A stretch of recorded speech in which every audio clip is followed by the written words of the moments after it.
Welcome back dito sa channel natin. Pupunta tayo ngayon dyan sa may Eastwood City. Magkakaroon pala ng 2.5 billion peso redevelopment ang Eastwood City. Ano nga ba magaganap sa redevelopment na yan? Alamin natin sa videong ito.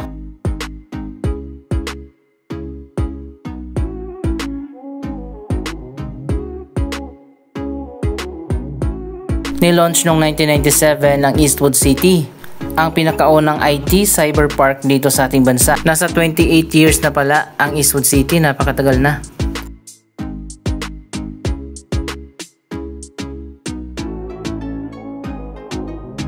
Andito na nga tayo sa may Eastwood. Alamin natin kung ano mga lugar dito magkakaroon ng major renovation.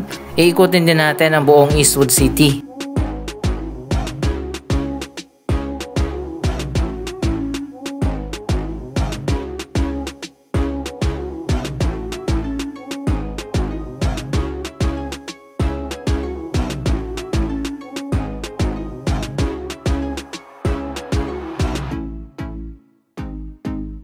Isa sa mga unang live, work, and play township, ang konsepto na very common na ngayon sa mga developments.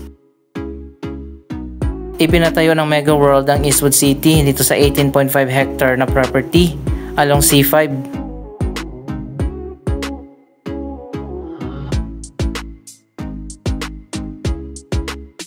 Ito ay isang mixed-use development. Meron ditong 23 residential towers, 11 office buildings, commercial center, office spaces, hotel at marami pang iba.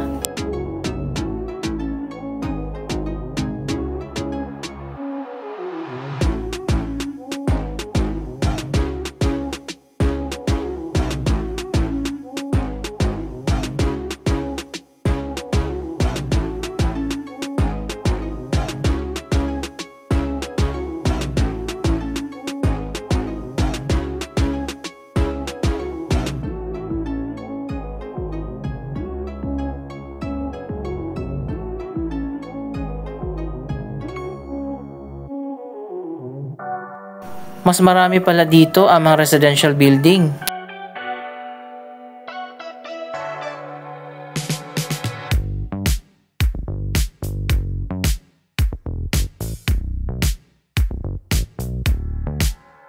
So ayun guys, dito muna tayo umikot sa dulo ng Eastwood at papunta tayo doon sa gitna.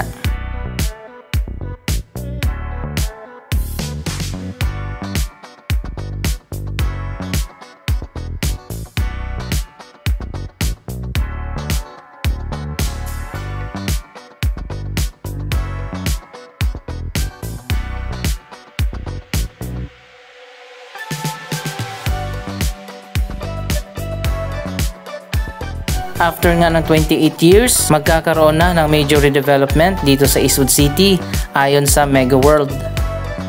Ano nga bang mangyayari sa redevelopment na yan?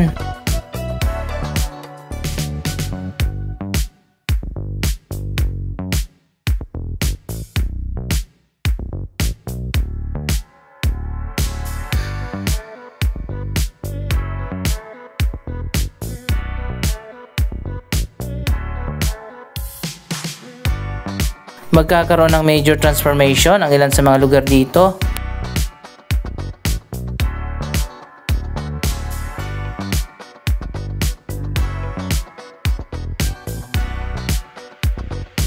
Andito na tayo sa may Eastwood Mall Open Park.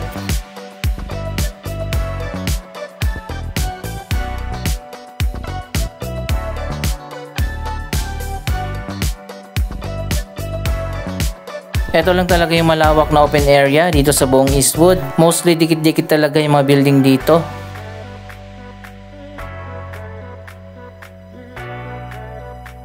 Magkakaroon nga ng major transformation dito sa Eastwood Central Plaza.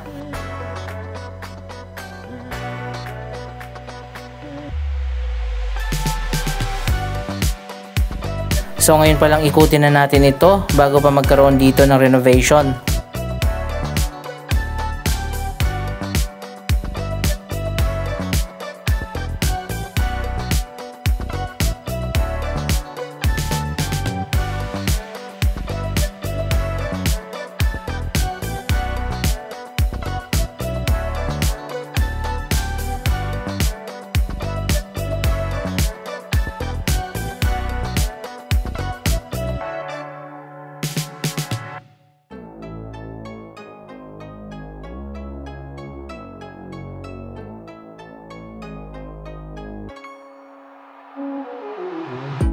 Kasama din sa major redevelopment ang Eastwood Mall. Magkakaroon ng bagong lifestyle concept, mga bagong stores, restaurant at cafe.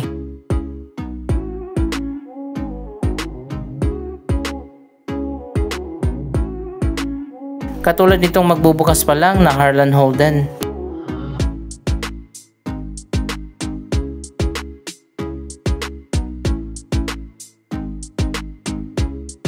Ano kaya mangyayari dito sa mga fountain? Baka tanggalin na nila yung mga fountain dito.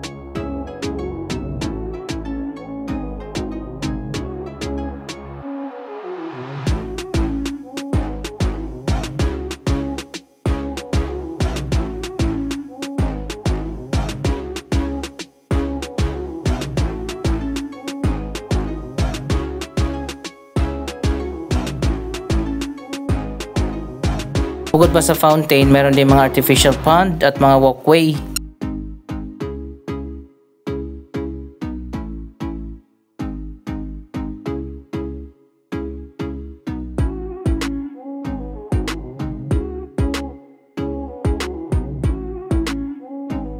Exciting pala ang magaganap dito sa Eastwood City.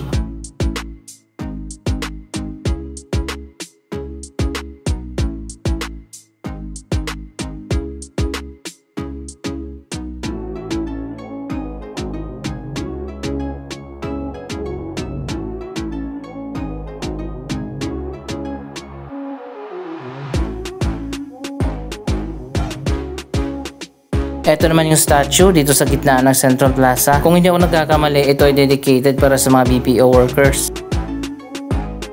Ang Eastwood City kasi ang isa sa mga pioneer na techno hub dito sa ating bansa, kung saan dito nga nagsimula ang BPO industry.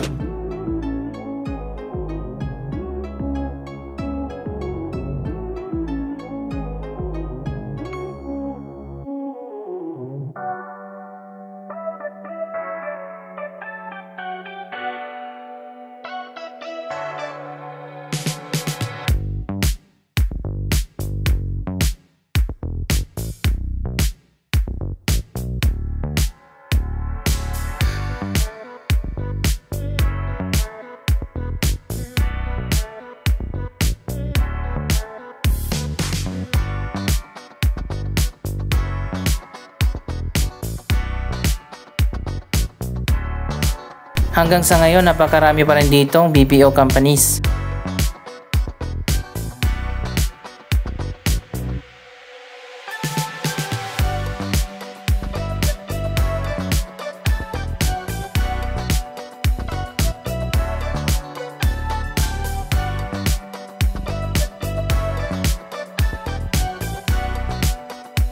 Siguro babaguhin nila yung layout ng Central Plaza.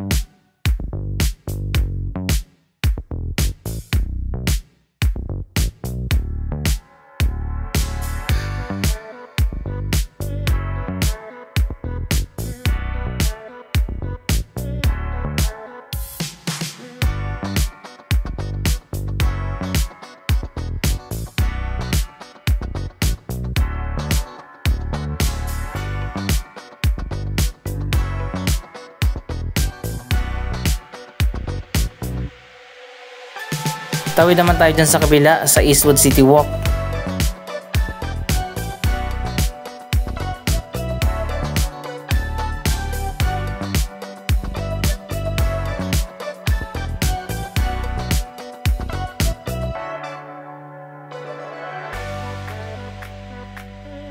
Dito sa Eastwood City Walk naman, napakarami mga restaurant, bar, cafe.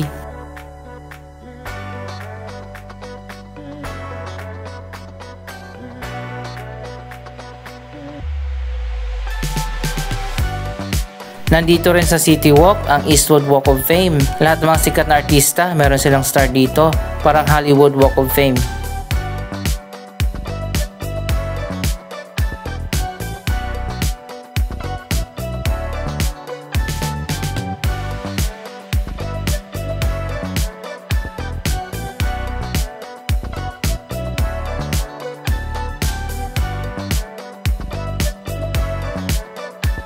Pwede na rin siguro magkaroon ng major renovation dito sa Eastwood City Walk. Mas pagagandahin pa nila ito.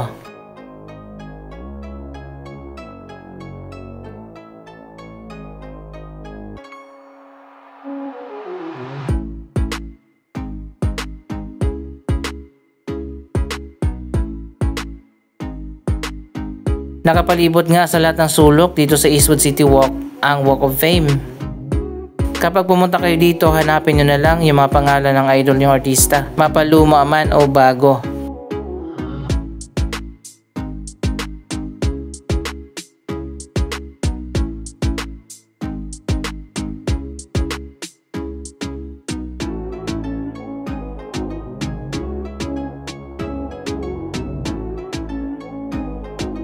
Malawak pa pala itong Eastwood City Walk at meron pa mga courtyard at alleyways.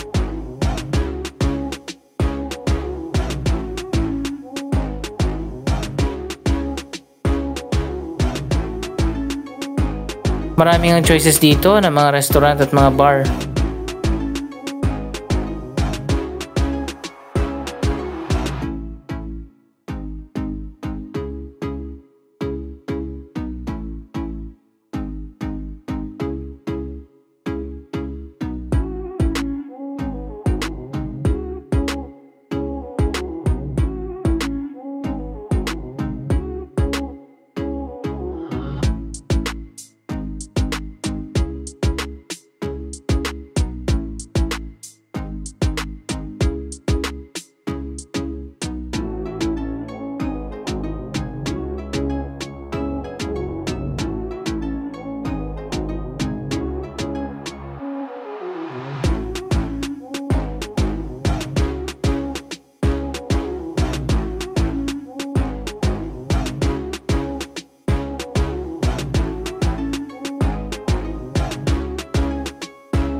Malawak nga din na pasyalan itong Eastwood City Walk.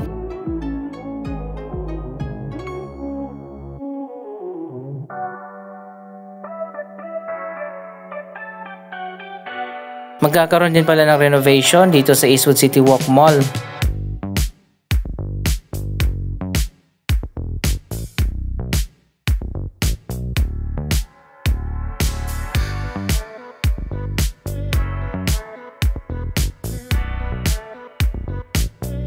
Magkakaroon pala ng major transformation dito sa City Walk Food Park.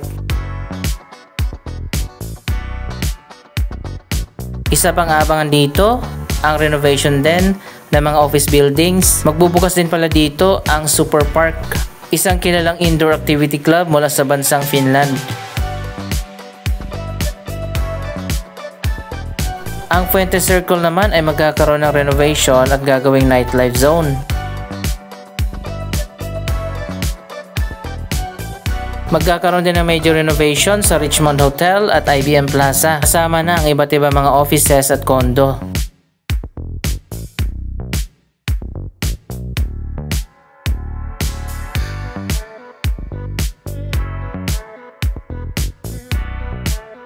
Mulik tayo dito sa Central Plaza at papasok naman tayo ngayon sa Eastwood Mall.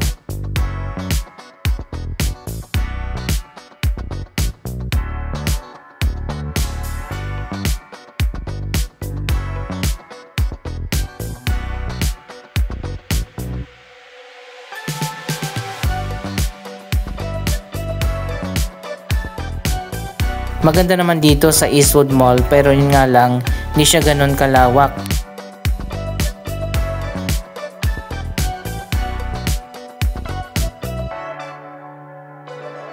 Maliit lang kasi ang mall na ito.